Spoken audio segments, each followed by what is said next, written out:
Let's chant Om 3 times.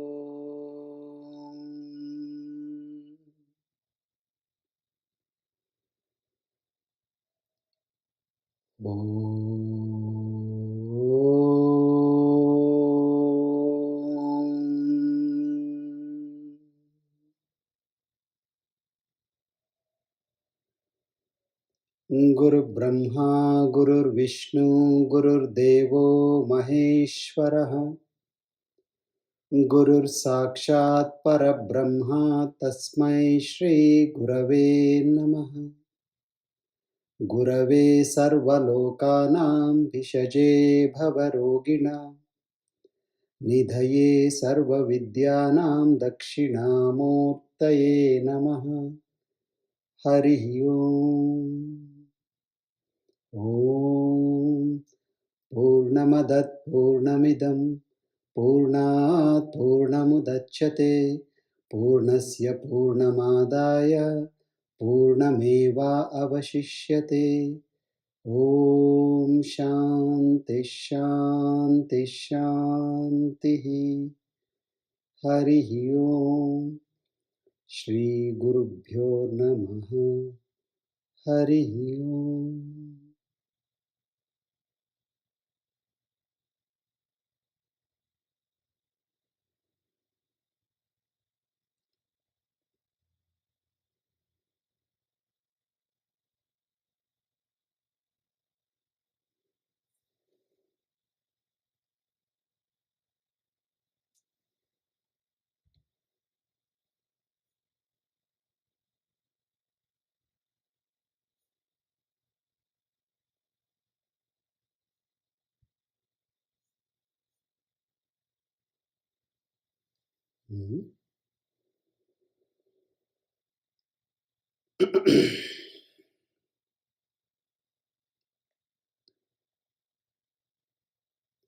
Upanishad means sitting close. Upanishad. Sitting close to what? Sitting close to the master, sitting close to truth. When you sit close to the source of knowledge, the truth is whispered to your ears. To listen to that whisper of existence, you need to sit close. If you are sitting far away, what does it mean? That means you are not totally here. If you are driving your car and putting your headphones and listening, or if you are doing something else in your house and then walking around and listening to this, that is not Upanishad. A casual listening cannot be considered as Upanishad. When with all your being you are here in this moment, only then the whisper of truth can be heard by. And in that whisper, what is revealed? That which is eternal is revealed. Upanishads are the insights of the enlightened. Those people who have put life into it, lifetimes into it, with one pointed focus to realize the truth of existence, they are sharing their insights, their experiences. Though the experience is the same, the expression of this experience varies from individual to individual. That is why, though it's the same thing being told by all the Upanishads, the methodology, the direction, the examples, the way it is being told is slightly different to each other. We just completed the Kathopanishad. Kathopanishad is a different way of approaching the subject. Ishavasya Upanishad has a different way. Brihadaranyaka has a different way. Mandukya Upanishad has a different way.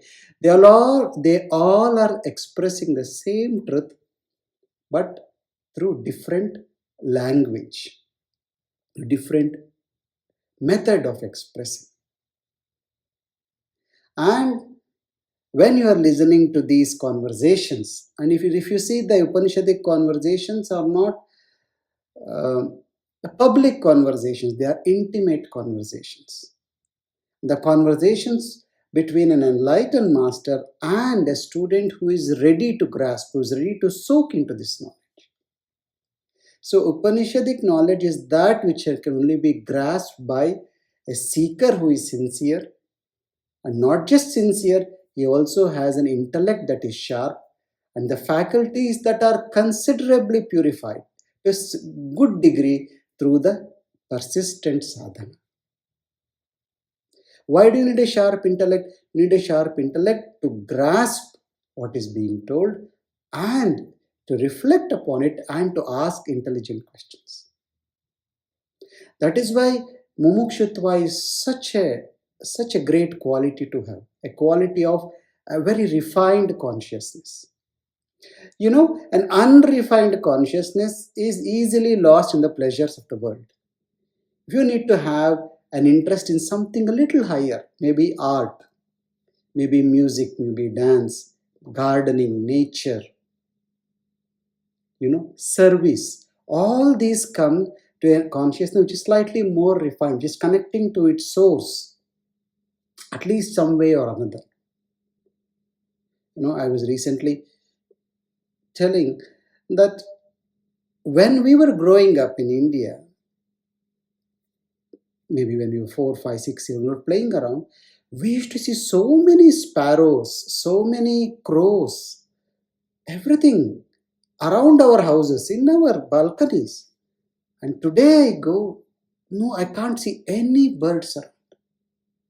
In a place like Riyadh, which is supposed to be a desert, in my backyard, I see all sorts of birds. But in a place which is naturally conducive to greenery, there is no greenery. We are damaging our own ecosystem. And nobody is even thinking, nobody is even worried about it. This shows a very raw, unrefined consciousness where there is no attention to the subtler aspects of existence, to the bigger picture of the universe, to what our responsibilities and roles are in this universe. Just going along in one direction, pleasure and prosperity, holding on to that and nothing else. Not realizing that what are we doing all this for when there will be no proper world to live for our children and grandchildren. That's why mumukshutva, which is the intense desire to know the truth of existence, is a quality of a very refined consciousness. And it comes from lifetimes of tapas and sadhana and deconditioning. And when does this begin? The turning point for this is when you realize this play of the Maya, and then you start focusing inwards on the self. When a little bit of vairagya has started arising in you, ability to let go of the world, even for a few minutes, only then the mumukshutva has value. So when we talk about the Upanishads, there are a few technical things. This is, say for example, the Upanishadic knowledge has always been given, I told, in an intimate atmosphere, maybe in a Gurukul. And all these which are given, they are not very elaborate. They are like in the form of sutras or shlokas, 2-3 lines. Maybe they are not connected to each other at all. Maybe they were given at different days by the Guru as the insight came through. So unless you take the position of the disciple who is sitting in front of the Guru, ready to listen to this, you may not get the entire crux of this Upanishad. Are you getting what I'm saying? So, there are 4 aspects in teaching any Upanishad. The first is adhikari. Adhikari means, are you qualified to listen to this Upanishad? The second aspect is Vishaya. What is it that is being spoken about? In all the Upanishads, it's only the self. It is the truth of existence. What is the absolute reality? That is called Vishaya. The third aspect is called Anubandha. Anubandha means, what is the connection between you and the subject that is being taught? Is it something very distant? or it is something very intimate, something which is very close to you. And the final thing is prayojana. What is the benefit of doing all this? Why do I have to give up my time and attention into this? What am I going to get? So these are the four aspects. First, let's come to adhikari. Adhikari means the qualified one. Who is qualified to listen to the knowledge of the Upanishad? One who has put some effort at least into strengthening the four pillars of knowledge. What are the four pillars? Viveka, Vairagya, Shamadishat Sampattiya, Mumukshut. And we have spoken about this in detail. I'll just brush through them. Viveka. What is Viveka?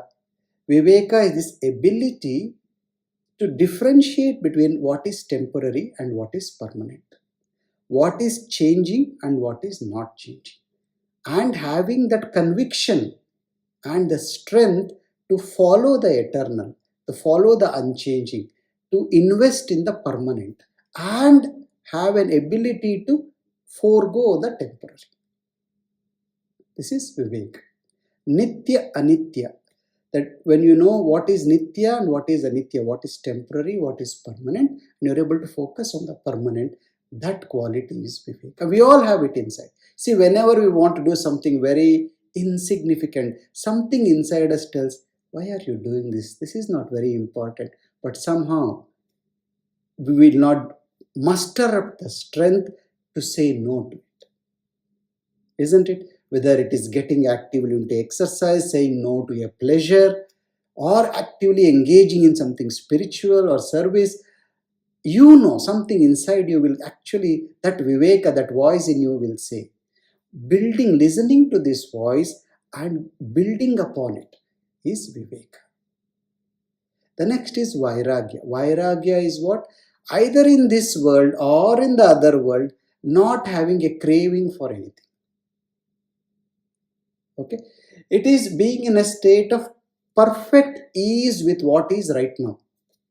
Whatever is there in my life right now, does not matter that is comfortable or uncomfortable, pleasant or unpleasant, I am okay with it. Total acceptance. Why? Because know that whatever it is, what is pleasant to me now, the same thing will become unpleasant later on. Isn't it? What do you like? Gurudev gives this very beautiful example. You like gulab jamun? Have it. The first gulab jamun you put in your mouth, you feel bliss. Okay, have second, have third, have fourth. Then a point will come very soon where you say, no, enough, I don't want anymore. The same thing which was giving you pleasure starts giving you pain. This is the nature of everything worldly. Look at all the things you accumulated around you, your relationships, the people, the objects, everything. Those which you thought they were your asset, at some point they become your liabilities. They become your headache. Isn't this true? Viveka will tell you this. And building upon this, knowing that everything is temporary, all joys in the world, they don't last forever. The same thing which is giving me joy will bind me and give me pain. Holding on to this is vairagya. When this becomes strong in you, you are not holding on to anything. Anything that is here today, you will enjoy. If it moves away tomorrow, you will let go of it. Ability to let go of worldly things is vairagya. Otherworldly as well. If you say, oh, I want to be enlightened, I want this, even the spiritual desires are also lack of vairagya. That is also raga. So freedom from raga is viraga or vairagya.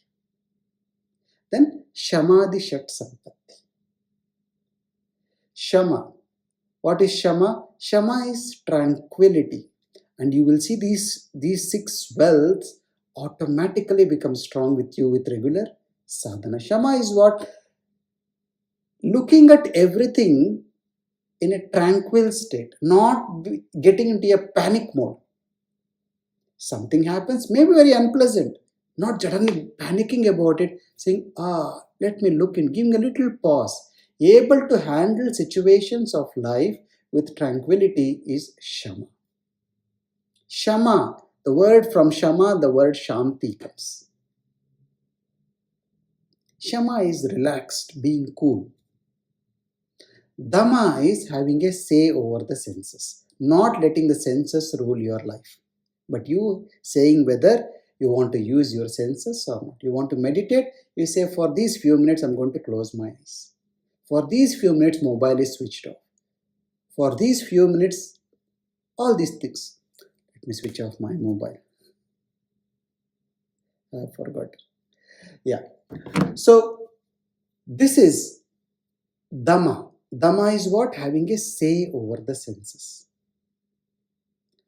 Then the third one is Titiksha. Titiksha, in life, opposites are a part of life. Health comes, sickness comes, friends are there, enemies are there. Same people who are friends become enemies. Same things which were good become bad. All these things come and go in life. So not being swayed by opposites, being able to go through the unpleasantness without resistance is Titiksha. We do this, isn't it? One day you have to go to the airport, your flight is at 3 o'clock or 4 o'clock. You wake up at midnight or 1 o'clock and then you drive to the airport. Yeah, you're sitting in the airplane, it's sleep time for you, the seats are not comfortable, there is noise, somebody is crying, some child is making noise. What do? You say it's okay. That is Titiksha. So we all have the Titiksha in us as well. Shama, Dhamma, Titiksha, Uparati. Uparati is seeing what we have been bestowed upon rather than complaining about what we don't have. Finding joy in that which is close to you, that which has been given to you is Uparati. Then Samadhana. Samadhana means ability to focus. How easily you get distracted, that shows how much Samadhana is lacking in you. The more that wealth of Samadhana in you, the less easily you can be distracted. And the more Samadhana in you, the more focus in you, the more easily you can slip into meditation.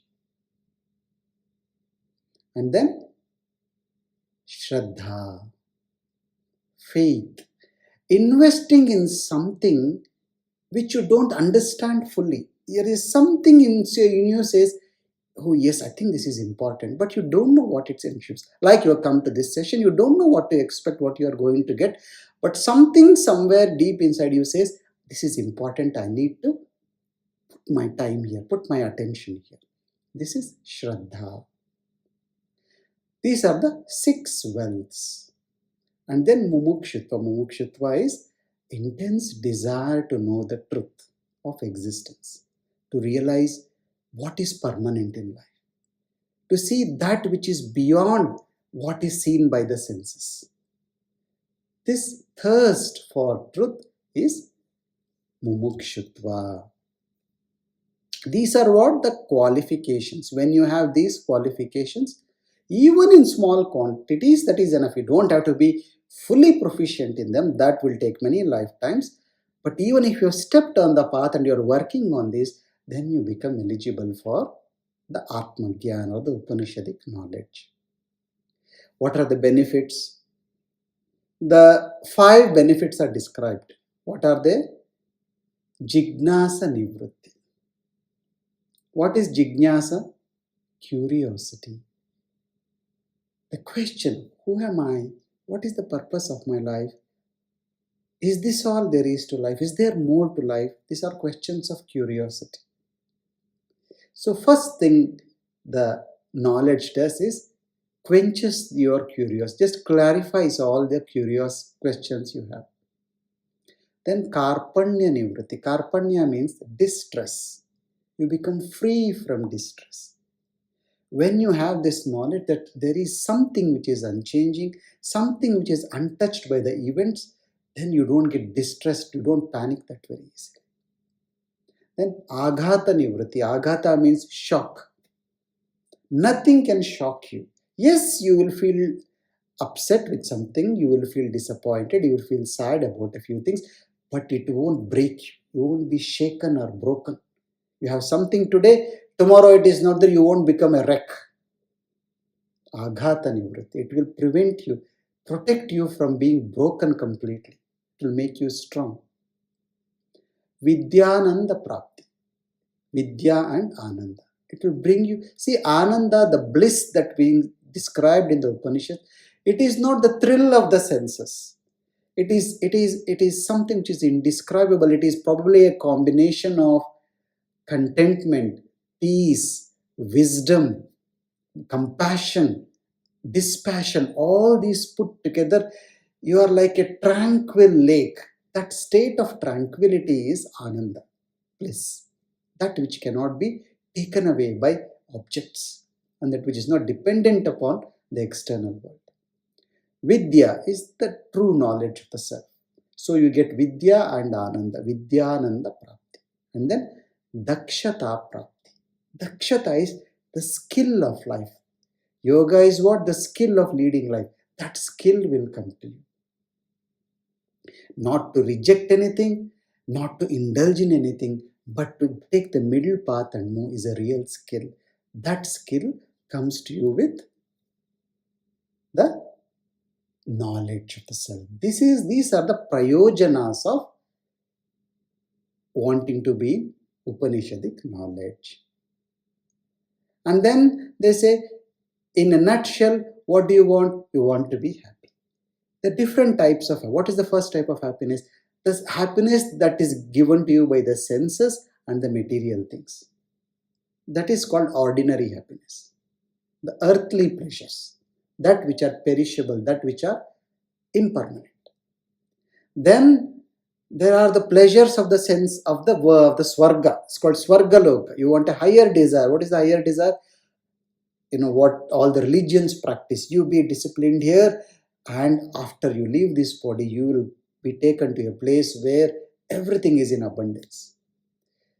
So what is this place? The earth is a place of perishable, ending material pleasures, sensory pleasures. Whereas Swarga or heaven is a place where the pleasures are unending. They are continuous. You can have as much as you, but still they are sensory and material only. And then there is a much highest desire, which is called the Brahmaloka or the Satyaloka, where you experience the bliss which is higher than the senses. So this is said to be the highest desire, and this is the desire of the mumukshu. Yeah? Now, let's get into the Upanishad. Every Upanishad has a Shanti mantra. You know, there are 108 Upanishads. Among them, 10 Upanishads are considered as the most important ones. Why are they considered important? This is only academic interest. These are considered important because the great enlightened Master Adi Shankaracharya has written commentaries on these 10 ones. So among the 108, he has picked these 10 Upanishads and he has told these are the most ones. If you can read the 108, that is good. If you can't, at least go through these 10. Among these, the first three are the Isha, Kena and the Kathopanishad. Actually, Isha Upanishad is the first Upanishad which comes among these 10 Mukhya Upanishads.